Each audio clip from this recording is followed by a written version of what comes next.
It was just a handkerchief, folded neatly, tucked away in the back of a drawer you hadn't opened in months. You don't even remember who gave it to you.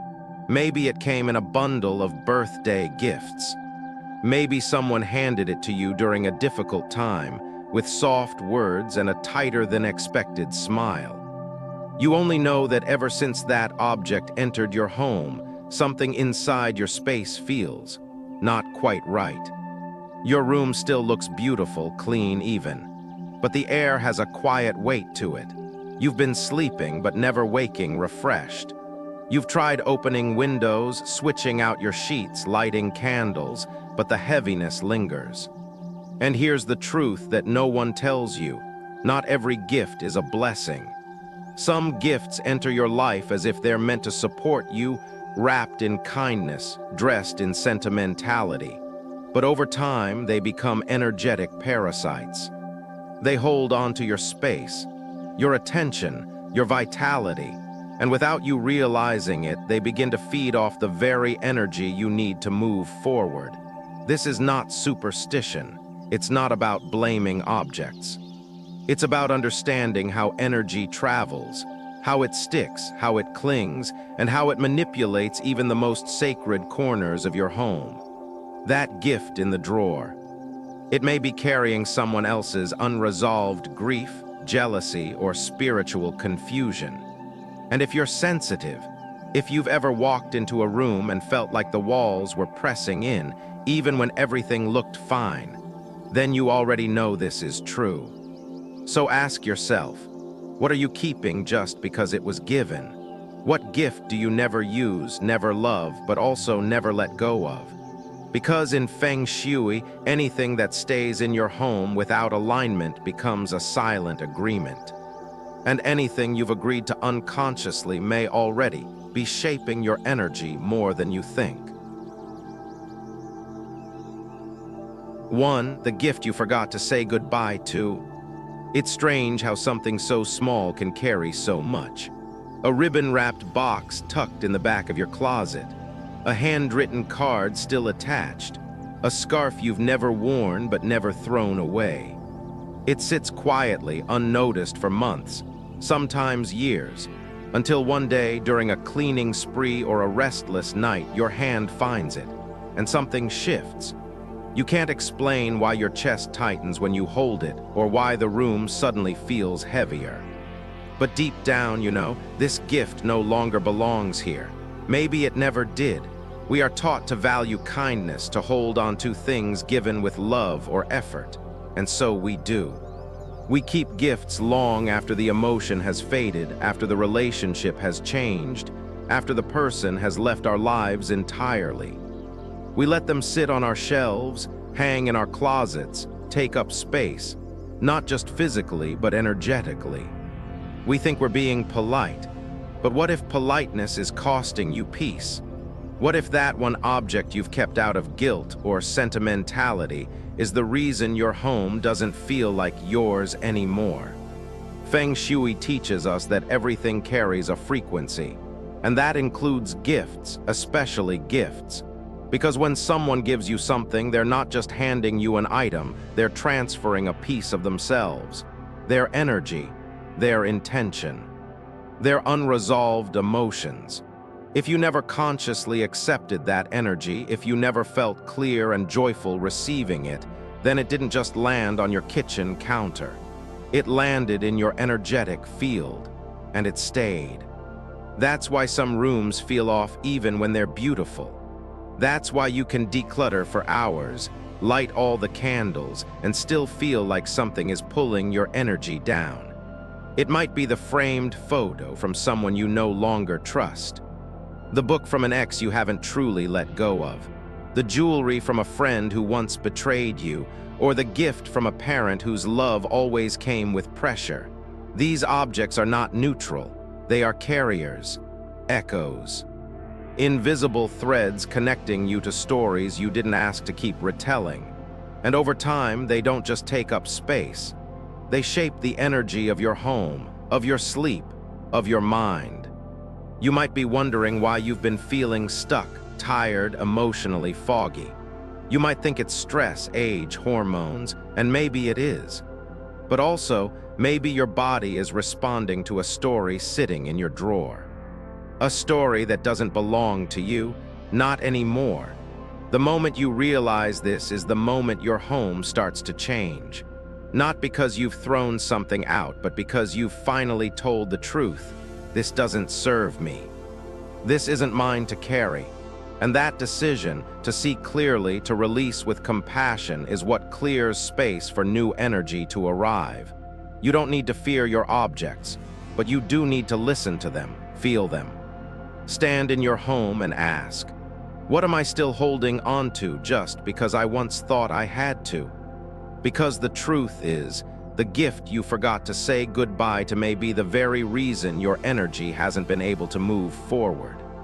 And once you let it go, you may finally feel what's been missing: lightness, quiet, flow, the feeling of coming home to yourself.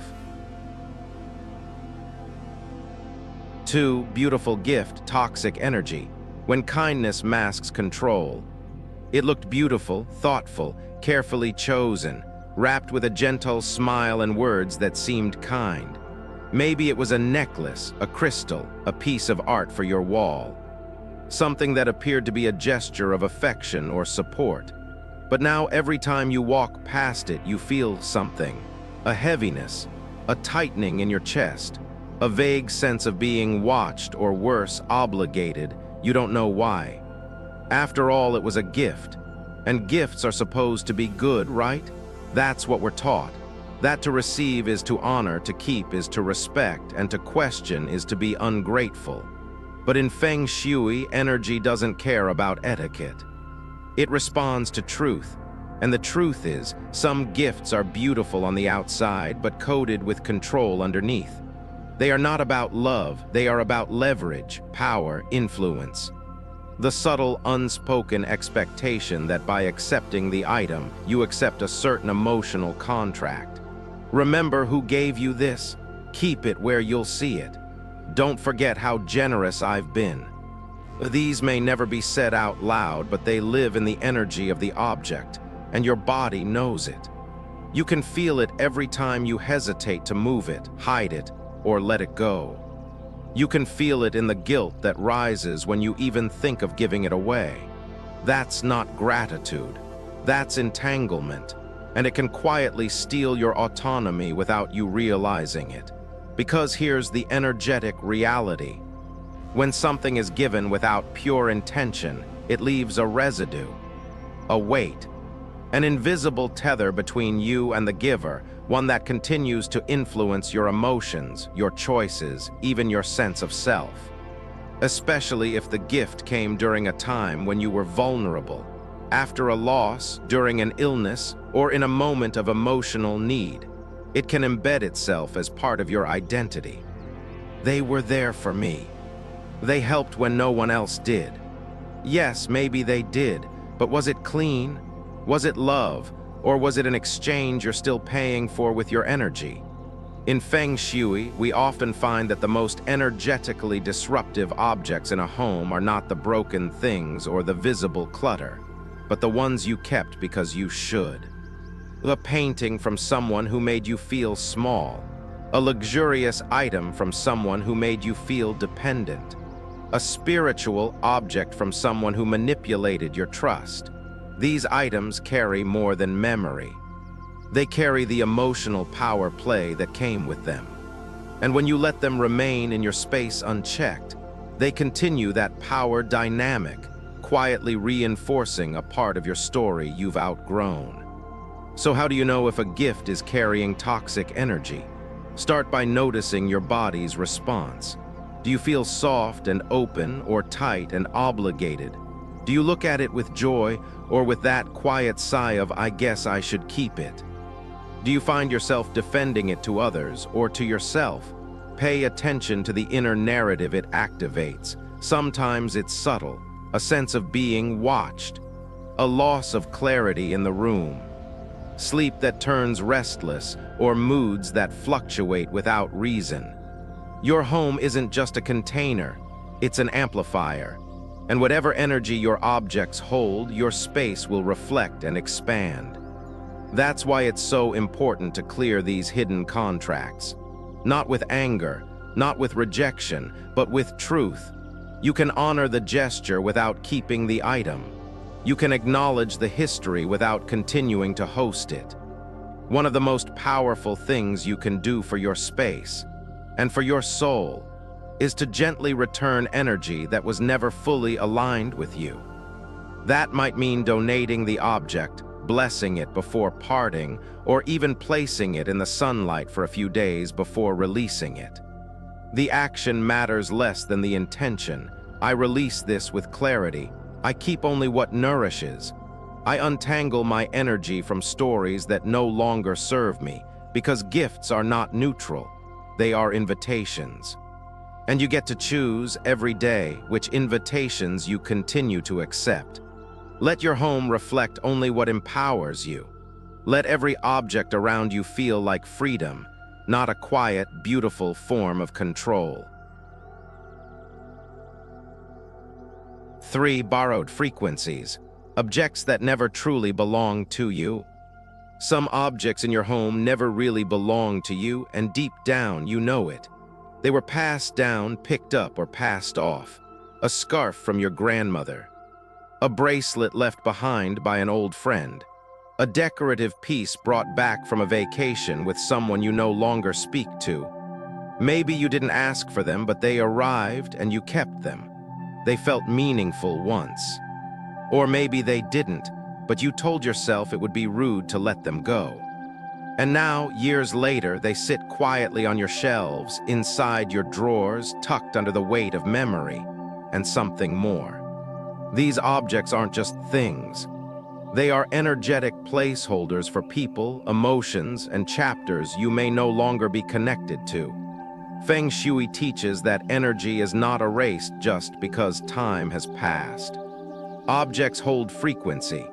They carry the emotional charge of the people who handled them most, especially if those items were close to the body: scarves, jewelry, glasses, hats.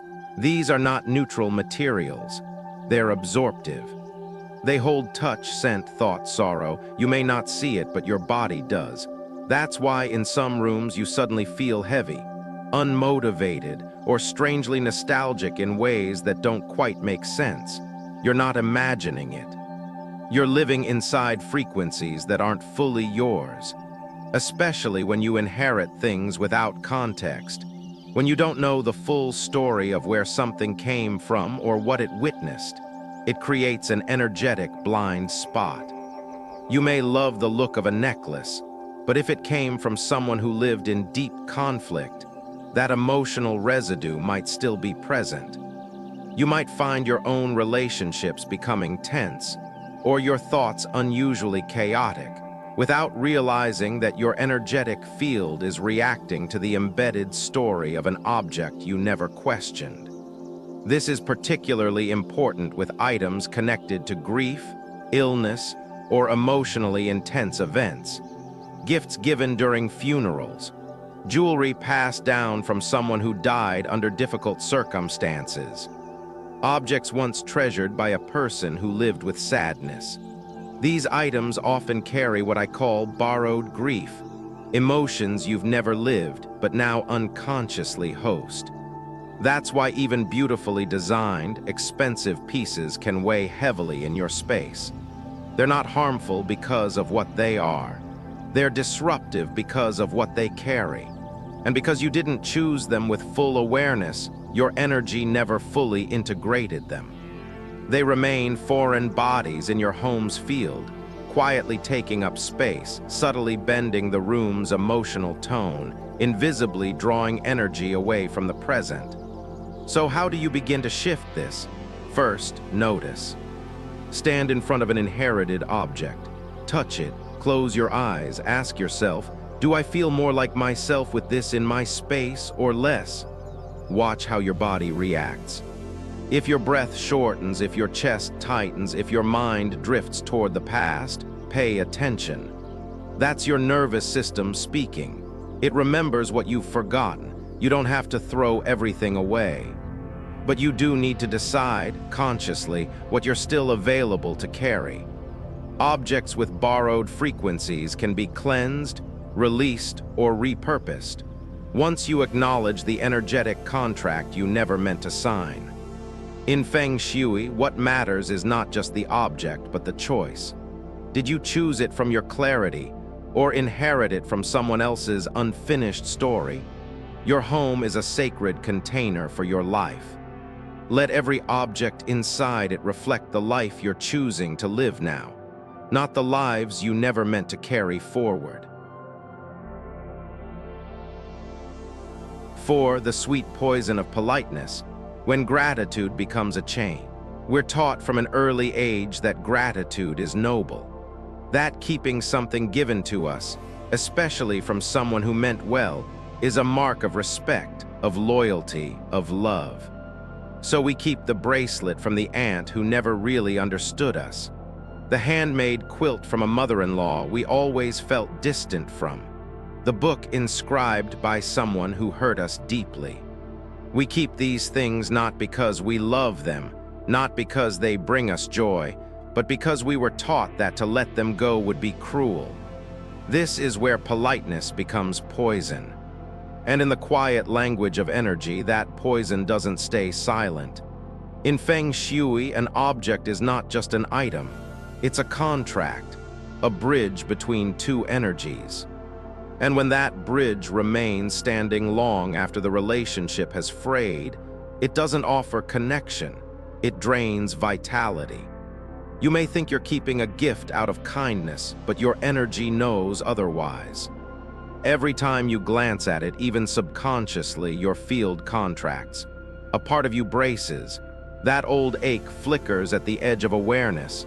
Maybe you can't even name it, but your sleep becomes less restful, your focus more scattered. You feel off subtly, persistently. It's not in your head, it's in your field. That's the problem with emotionally loaded gifts. They create a loop. You're not just keeping the object, you're keeping the dynamic, the expectation, the tension, the I should. And over time, the weight of that small, silent should begins to pull down your clarity, your confidence, your sense of ownership over your space. Your home stops feeling like yours. It starts feeling like a museum of unresolved feelings. Sometimes we tell ourselves it's not a big deal. It's just a candle holder. It's only a pair of earrings. But your energy doesn't measure size, it measures resonance. And if something carries even a trace of resentment, guilt, or grief, your body feels it. You begin to lose the ability to fully rest in your own space, not because it's cluttered, but because it's conflicted. And the deeper truth.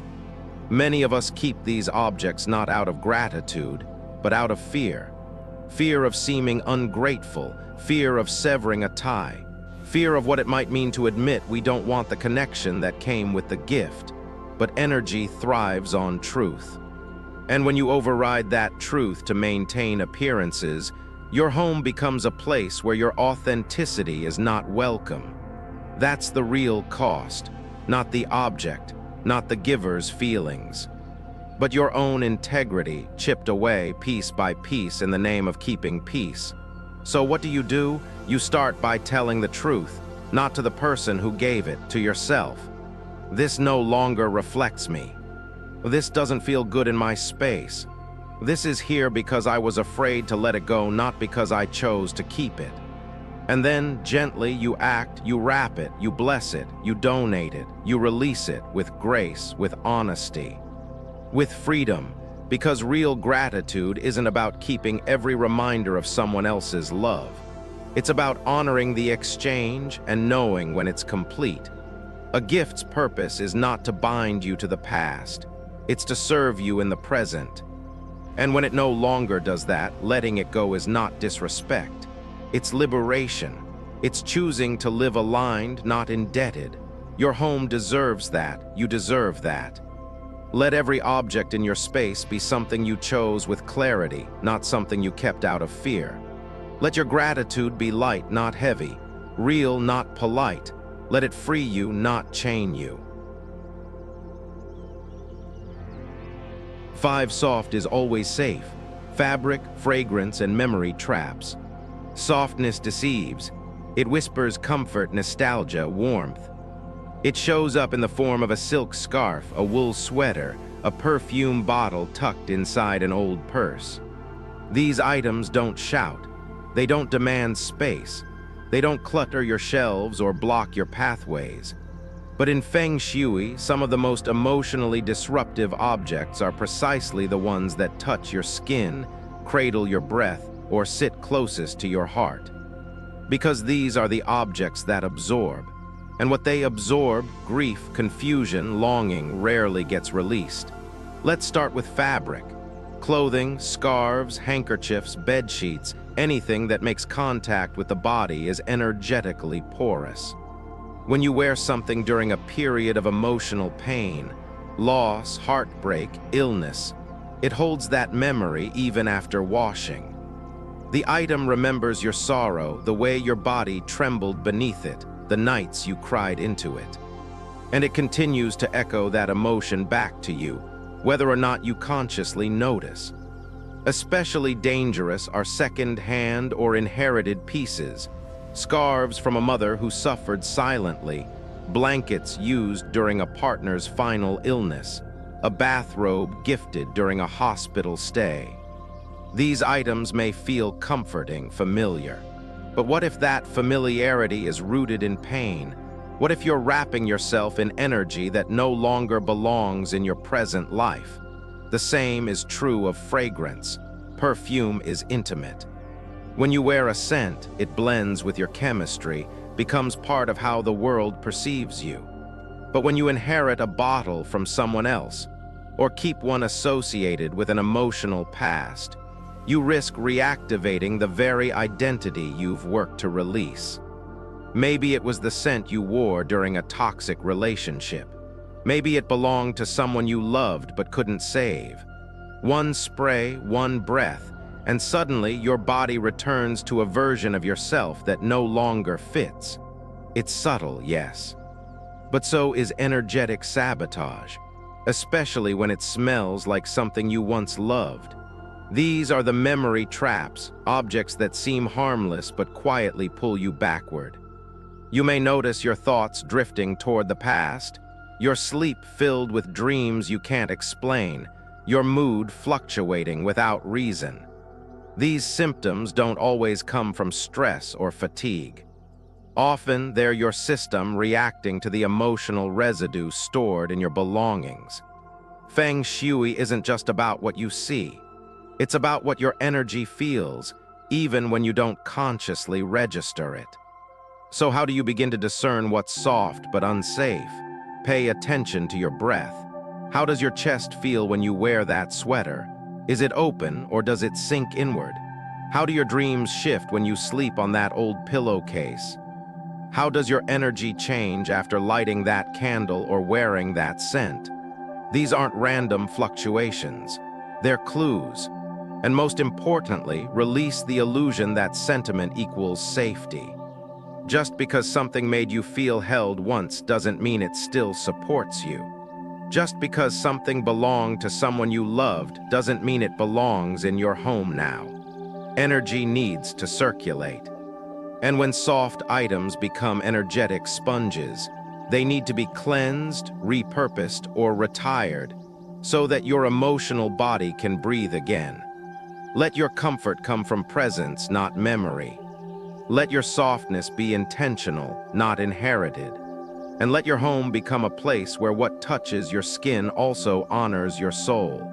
Because in Feng Shui, safety isn't about how something feels to the fingers.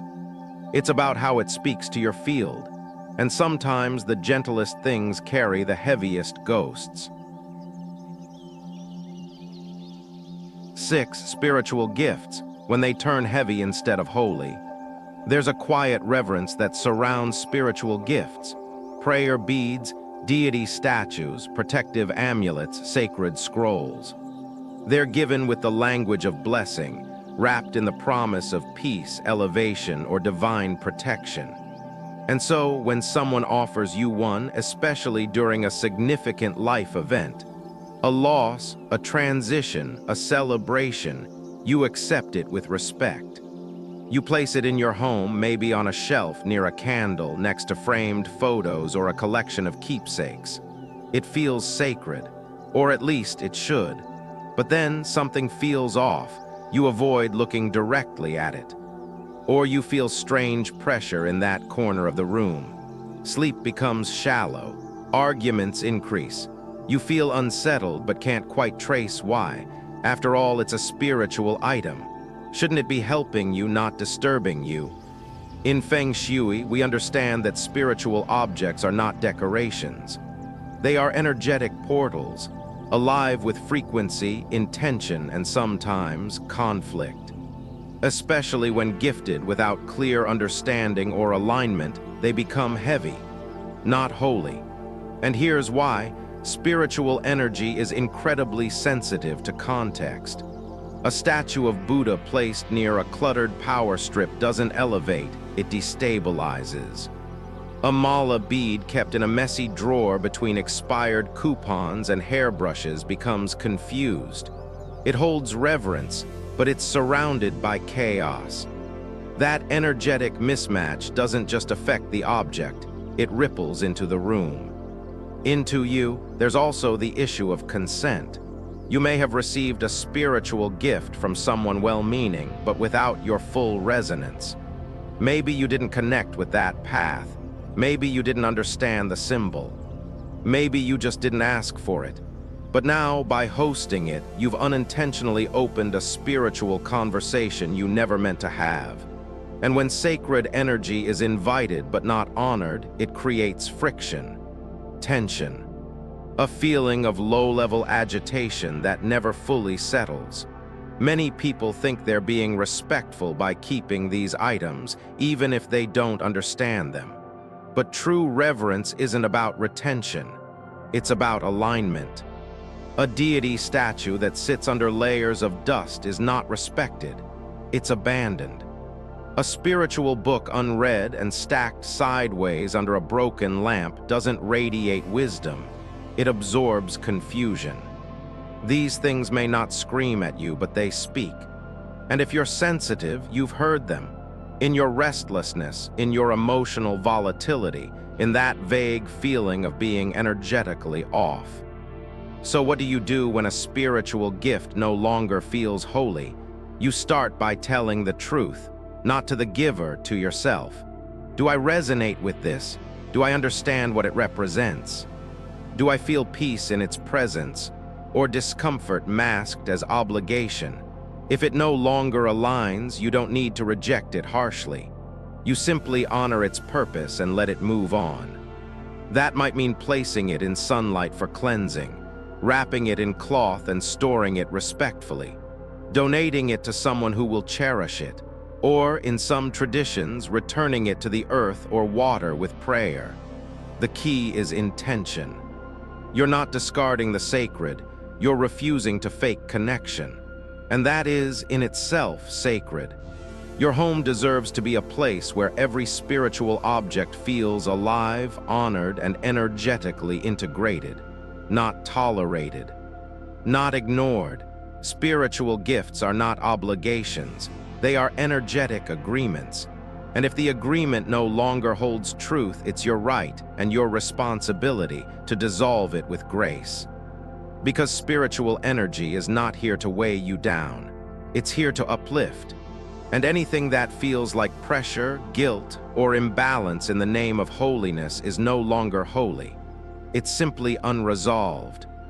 Let your home reflect clarity, not confusion.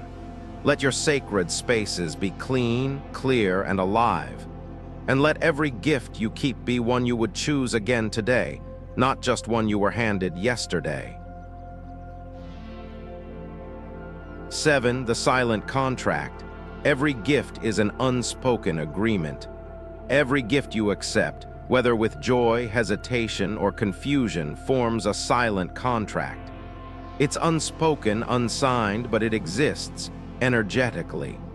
And unless you've consciously examined that contract, there's a good chance you're still bound to it, still carrying it, still living in its shadow without realizing. At first glance, a gift seems harmless.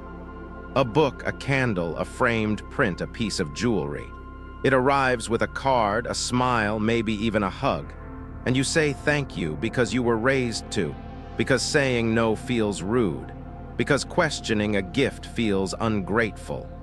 So you keep it, you place it somewhere polite, you smile when others notice it, you rarely use it. But you also can't seem to let it go, not because you love it, but because something in you whispers, you owe them that much. That whisper is the contract, the quiet agreement that by keeping this object you're preserving the relationship, or the memory, or the illusion of closeness. You're maintaining the idea that what was given still matters, that the tie still deserves space in your life. But what if it does? What if the energy tied to that gift no longer supports who you are today? Feng Shui reminds us that nothing in our homes is neutral. Every object either feeds our energy or drains it. Every object either aligns with our present path or tethers us to the past. And when you hold on to gifts that no longer resonate, you invite confusion into your space. You create energetic noise, mixed messages. A home that says one thing on the surface, but feels very different underneath.